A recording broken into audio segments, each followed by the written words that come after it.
Rock and roll!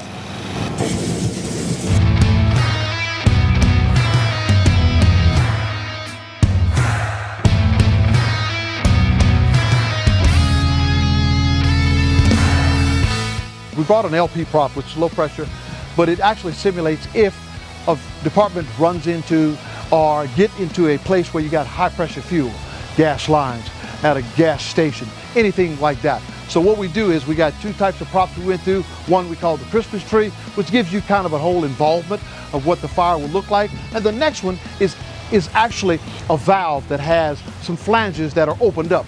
Just in case on a pipeline, if you get that from time to time, it gives you an idea of how to attack that fire and go ahead so we can extinguish that fire.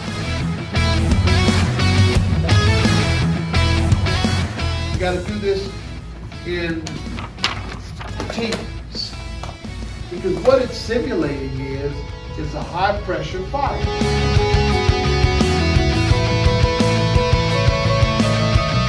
We're going to attack this fire using two nozzles. Your nozzles are what we call power cone. Power cone is coming out the nozzle kind of like this here, right?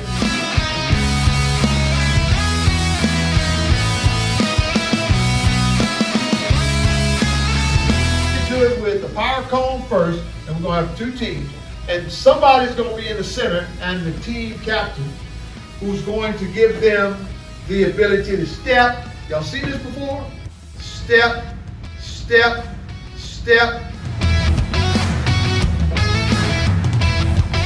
Here we have industry. So if we have an industry that actually calls us out and needs support, we'll have some understanding of what needs to be done in the suppression of that fire. Start talking about training, it's all about what they do. Improvement, anything that they can do trains them, right? So I don't get hung up on the bad things. What we try and do is get them involved so they'll understand what they can actually be encountering in the real world. Everything when you start talking about training is a good thing, because what we're doing is bringing them to the ability to be able to suppress fire and next be safe so they can go home to their families. Training is the footprint of safety, saving your life. You can't just go and think that everything is good. It's going to be good. The bad thing, and what I tell a lot of my students is, they go out and they look at YouTube videos or they look at television. These are not things that are tangible, that you can put your hands on. Here, training is hands-on.